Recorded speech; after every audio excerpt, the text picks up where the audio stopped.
40 डिग्रीच्या गरमीत तासनतास स्वयंपाकघरात उभं राहून वैतागला आहात का? मग ही झटपट 15 मिनिटवाली रेसिपी नक्की बनवून बघा.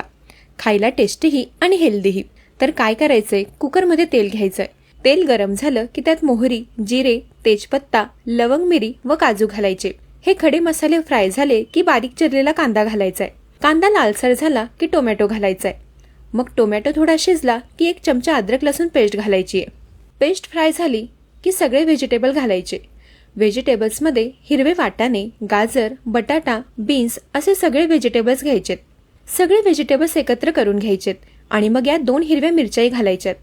मसाल्यामध्ये थोडी हळद, अर्धा चमचा लाल चटणी पावडर, 1 चमचा धना पावडर आणि 1.5 चमचा बिर्याणी मसाला घालायचाय. चवीनुसार मीठही घालायचे. आता सगळे मसाले व्हेजिटेबलमध्ये एकजीव करून घ्यायचेत. 2 मिनिटं मसाले फ्राय करून झाले की 1.5 कप धुतलेला तांदूळ घ्यायचाय. तांदूळ मसाल्यात एकजीव करून घ्यायचाय. मग यात 2.5 ग्लास पाणी घालून सगळं पुन्हा एकदा मिक्स करून घ्यायचंय. झाकण लावण्याआधी यात 1 चमचा तूप व कोथिंबीर घालायची. पुन्हा एकदा सगळं व्यवस्थित एकजीव करून घ्यायचंय.